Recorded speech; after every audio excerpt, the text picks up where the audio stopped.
नमस्कार दोस्तों, notification world YouTube channel को जुड़ने के लिए आपका एक बार फिर से धन्यवाद। आज हम एक नया नोटिफिकेशन लेके आए हैं, तो चलो आज का नोटिफिकेशन देखते हैं। उससे पहले चैनल को सब्सक्राइब करना मत भूलना। Notification world get setup for success.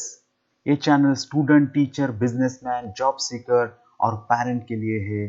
तो आप इनमें से कोई भी है तो चैनल को अभी सब्सक्राइब करो और बेल आइकन को क्लिक करना मत भूलना। तो चलो शुरू करते हैं। आज का हमारा नोटिफिकेशन है इंडियन कोस्ट गार्ड। उसके अंदर नाविक की जॉब रिक्वायरमेंट है और वहां पे सैलरी है 21,700 पर मंथ। एक बेहतरीन जॉब अपॉर्चुनिटी है कुक और स्टेवर्ड के लिए।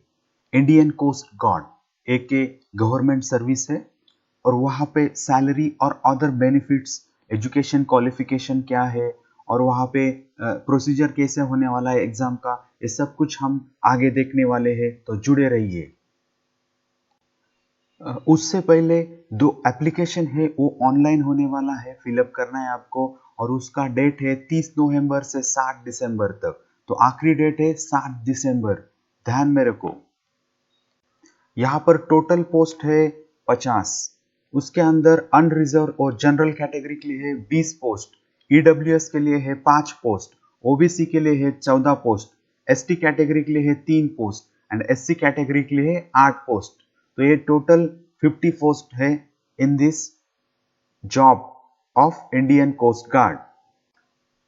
सबसे इंपॉर्टेंट पॉइंट है एज लिमिट। आपका एज 18 से 22 साल के अंदर होना चाहिए एज ऑन 1 अप्रैल 2021 और आपका जन्मदिन 1 अप्रैल 1999 टू 31 मार्च 2003 के बीच में होना चाहिए। और ये जो दो डेट है 1 अप्रैल एंड 31 मार्च वो भी इंक्लूसिव है, मतलब आपका जन्म उस डेट पे हुआ होगा तो भी आप एप्लीकेबल है।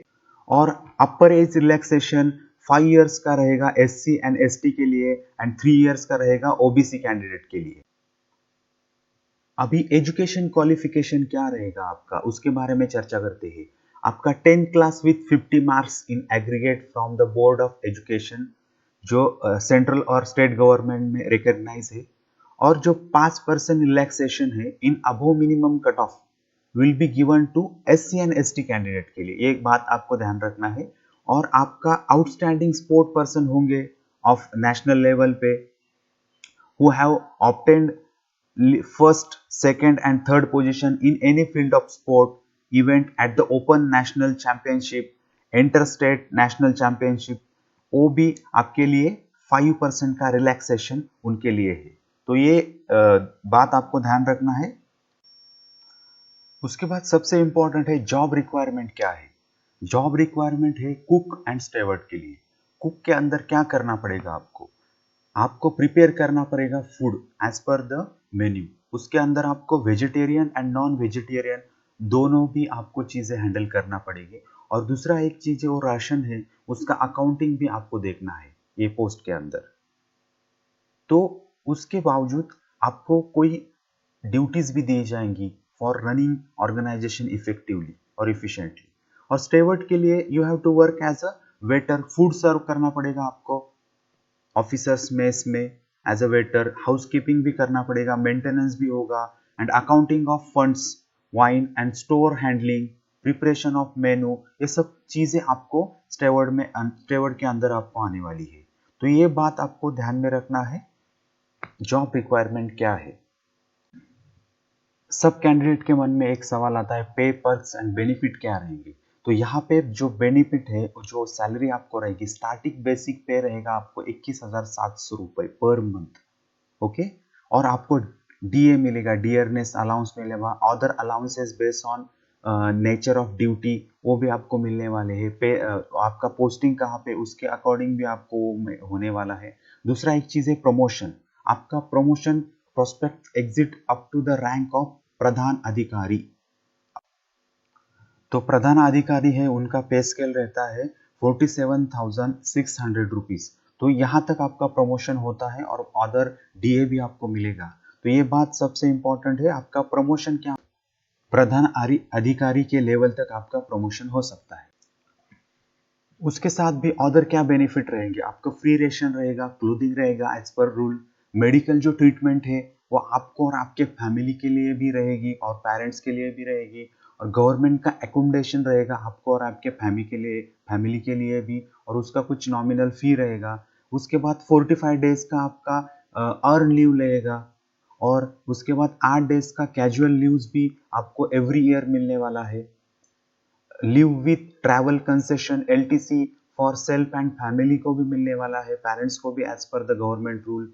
कंट्रीब्यूटरी टू पेंशन स्कीम में भी आपका इसमें बेनिफिट रहेगा। ग्रेचुइटी होने वाला है रिटायरमेंट में, ये भी आपको बेनिफिट रहेगा।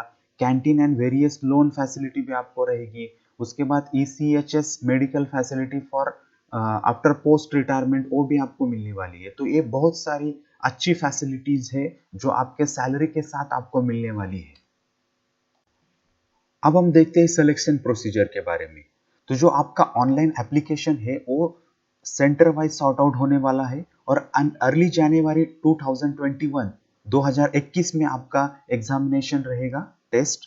अब हम देखते हैं कि स्टेप बाय स्टेप उनकी क्या प्रोसीजर रहेंगी सिलेक्शन की। जो फर्स्ट स्टेप वहां पे दिया है, शॉर्ट लिस्टिंग क्राइटेरिया, वो किसके बेसिस पे होगा, higher percentage of marks for the particular examination centre, ये आपको ध्यान रखना है। उसके बाद क्वालिफाइंग कट ऑफ परसेंटेज, जो पर्टिकुलर सेंटर में may be increase if more number of application with higher percentage received. तो ये भी हो सकता है कि जब आपके हायर परसेंटेज के लोग ज्यादा इन्वॉल्व, तो आपका जो कट ऑफ परसेंटेज है वो भी इंक्रीज हो सकता है। तो ये भी आपको बात ध्यान रखना है यहाँ। उसके बाद है जो आपका एग्जामिनेशन रिटर्न होने वाला है, उसके अंदर ऑब्जेक्टिव टाइप के क्वेश्चन रहेंगे। तो कौन से सब्जेक्ट कवर होने वाले हैं उसके अंदर, क्वांटिटेटिव एप्टीट्यूड है, मैथमेटिक्स है, जनरल साइंस है, जनरल इंग्लिश है, जनरल अवेयरनेस है, उसके अंदर करंट अफेयर और जनरल नॉलेज को भी आपको देखना है, एंड रीजनिंग है, वर्बल एंड नॉन वर्बल। तो ऑब्जेक्टिव टाइप का टेस्ट होगा रिटर्न में। उसके बाद है क्वालिफाइंग रिटर्न एग्जामिनेशन होने के बाद आपको फिजिकल फिटनेस टेस्ट रहेगा, और इनिशियल मेडिकल एग्जामिनेशन वो प्रिलिमिनरी रहेगा। उसके लिए 2 और 3 दिन का समय लग सकता है। और दूसरा एक इम्पॉर्टेंट उन्होंने बोला है कि जो फिजिकली चैलेंज्ड कैंडिडेट है वो एलिजिबल नहीं है इस एग्जाम को, तो ये बात आपको ध्यान रखना।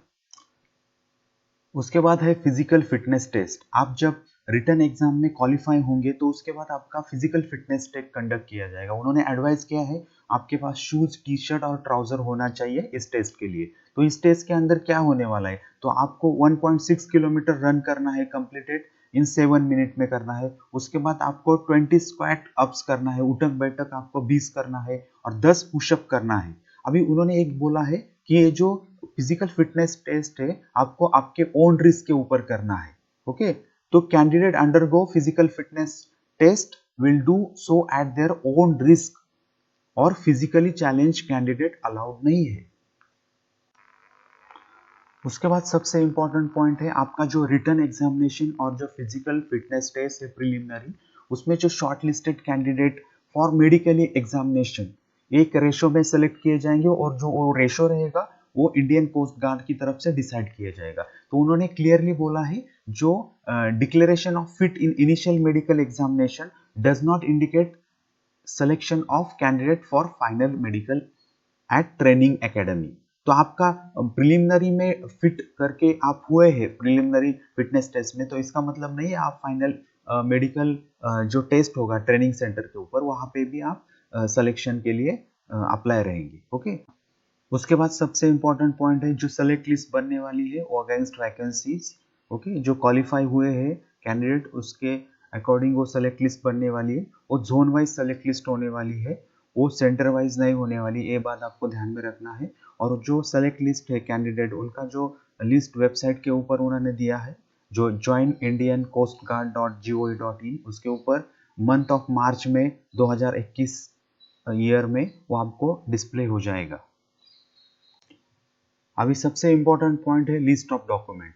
अभी लिस्ट ऑफ डॉक्यूमेंट जो है वो जब आपका रिटन एग्जाम होगा उसके पहले ही स्क्रूटिनी उसकी होने वाली है। सबसे इंपॉर्टेंट, एग्जामिनेशन के बाद आपको डॉक्यूमेंट नहीं चाहिए, उनको चाहिए document prior to your written exam. तो उसमें क्या क्या डॉक्यूमेंट लगने वाले हैं हम देखेंगे अभी step by step. 3 copies of admit card, जो आपका ई एडमिट कार्ड रहेगा उसके 3 कॉपी चाहिए। उसके ऊपर आपका लेटेस्ट फोटोग्राफ एफेक्टेड चाहिए, उसके ऊपर चिपकाना है। 2 कॉपीज ऑफ एप्लीकेशन फॉर्म चाहिए आपको। उसके बाद ओरिजिनल क्लास जो 10th pass certificate and marksheet वो भी आपको चाहिए जब आप एग्जाम देने के लिए जाएंगे। उसके बाद सबसे इम्पोर्टेंट है, जो कैंडिडेट है वो हायर एजुकेशन कर रहा है तो उनको ड्यूली अटेस्टेड फोटोकॉपी ऑफ जो आपका 10वीं का मार्कशीट एंड पास सर्टिफिकेट है आपको अटेस्टेड करना है, सेल्फ अटेस्टेड वो सबमिट करना है। आप हायर एजुकेशन कर रहे हैं तो, और आपने जो भी ओरिजिनल डॉक्यूमेंट सबमिट किए उस इंस्टीट्यूट में, तो उस जो रजिस्टर रहेंगे, हेड ऑफ द रजिस्टर और चांसलर जो भी रहेंगे, उनका आपको एक सर्टिफिकेट चाहिए कि कौन से डॉक्यूमेंट वहां पे सबमिटेड है। Okay, duly sign. तो ये बात आपको ध्यान रखना है। आपको प्रोविजनल सर्टिफिकेट चलेगा। आपका जब ओरिजिनल सर्टिफिकेट अभी तक इशू नहीं हुआ है फ्रॉम द स्टेट बोर्ड, तो आपका वो भी चल सकता है। वो आपको यहाँ पे उन्होंने क्लियरली दिया है। उसके बाद इम्पॉर्टेंट है आपको original caste certificate if applicable, वो भी आपको रिस्पेक्टिव स्टेट का जो है मैजिस्ट्रेट और डिस्ट्रिक्ट मैजिस्ट्रेट और तहसीलदार, वो भी आपको प्रोड्यूस करना है।